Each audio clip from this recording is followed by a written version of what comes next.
লোকসভা নির্বাচনের আগে মালদা এসে একগুচ্ছ সরকারি প্রকল্পের শিলান্যাস এবং উদ্বোধন করলেন রাজ্যের মুখ্যমন্ত্রী মমতা ব্যানার্জি। বুধবার দুপুর 12টা নাগাদ মালদা ইংরেজবাজার শহরে জেলা ক্রীড়া সংস্থার মাঠে এসে পৌঁছান মুখ্যমন্ত্রী মমতা ব্যানার্জি। মঞ্চ থেকে 154টি প্রকল্পের উদ্বোধন এবং শিলান্যাস করেন মুখ্যমন্ত্রী। এই প্রকল্পগুলির জন্য বরাদ্দ হয়েছে প্রায় 575 কোটি টাকা, যার মধ্যে মালদা জেলার 15টি ব্লকের কমিউনিটি হল থেকে গ্রামীণ হাসপাতাল, শিক্ষা কেন্দ্র, হোস্টেল, ডিম উৎপাদনের কমিউনিটি পোল্ট্রি ফার্ম, রেশম শিল্প, ক্ষুদ্র শিল্প প্রকল্প রয়েছে। এদিন জেলা ক্রীড়া সংস্থার মাঠে সরকারি পরিষেবা প্রদানমূলক অনুষ্ঠানে মুখ্যমন্ত্রী মমতা ব্যানার্জির সঙ্গে উপস্থিত ছিলেন রাজ্যের মন্ত্রী অরূপ বিশ্বাস, ফিরহাদ হাকিম, সাবিনা ইয়াসমিন, মন্ত্রী বাবুল সুপ্রিয়, তাজমুল হোসেন প্রমুখ। মুখ্যমন্ত্রী এদিন সরকারি পরিষেবা প্রদানমূলক অনুষ্ঠানে সভামঞ্চে বক্তব্য রাখতে গিয়ে বলেন, মালদা ইংরেজবাজারে কৃষি ফার্মে ডিম উৎপাদন কেন্দ্রের জন্য বরাদ্দ করা হয়েছে 40,19,00,000 টাকা। গড়ে এই কমিউনিটি পোল্ট্রি ফার্ম থেকে 3 লক্ষ করে ডিম উৎপাদন হবে। হরিশ্চন্দ্রপুরে 3টি হাই স্কুল ও জেলার অন্যান্য ব্লকের 7টি হাই মাদ্রাসা এবং 10টি হোস্টেলেরও ঘোষণা করেন মুখ্যমন্ত্রী, যার মধ্যে ছাত্রদের 6টি হোস্টেল এবং ছাত্রীদের 4টি হোস্টেল গড়ে তোলা হবে। এর জন্য বরাদ্দ হয়েছে 11,20,00,000 টাকা। গাজল স্টেট জেনারেল হাসপাতালের জন্য বরাদ্দ করা হয়েছে 11 কোটি টাকা। মালদা মেডিকেল কলেজের চিকিৎসা পরিকাঠামো বরাদ্দ হয়েছে 20,50,000 টাকা। ইংরেজবাজার ব্লকের প্রাচীন নিদর্শন কেন্দ্র গড়ের মোহদীপুর রাস্তার জন্য বরাদ্দ করা হয়েছে 5,89,00,000 টাকা।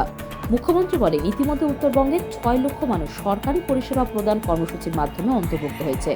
গত বর্ষা মৌসুমে বৃষ্টিতে বিভিন্ন ব্লকে ফসল সবজিতে ব্যাপক ক্ষয়ক্ষতি হয়েছিল। তার জন্য চাষিদের ক্ষতিপূরণ বাবদ 125 কোটি টাকা বরাদ্দ করা হয়েছে।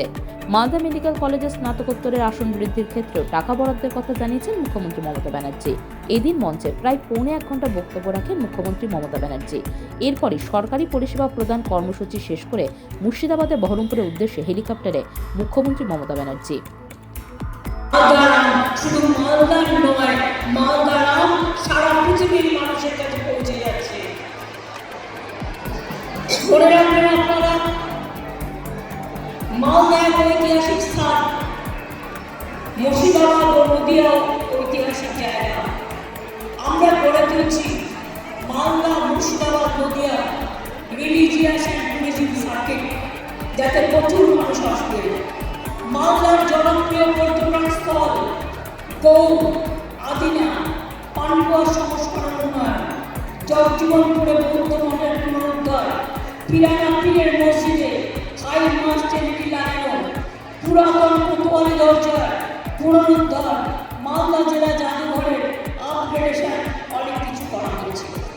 আর আস্তে আস্তে 1 বছরের মধ্যে সবার বাড়ি বাড়ি পানীয় জল পৌঁছে যাবে।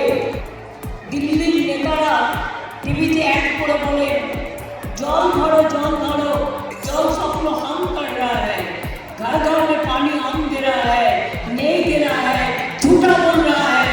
लैंड कौन दे रहा है? स्टेट गवर्नमेंट दे रहा है। मॉनिटरिंग कौन कर रहा है?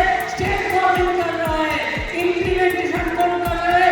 स्टेट गवर्नमेंट कर रहा है। 75 भाग हम लोगों ने रुपया दे रहा है, और हमारा रुपया लूट के आप 25 भाग दे रहा है, और कहते हैं क्या हमने सब कर दिया, कुछ नहीं किया।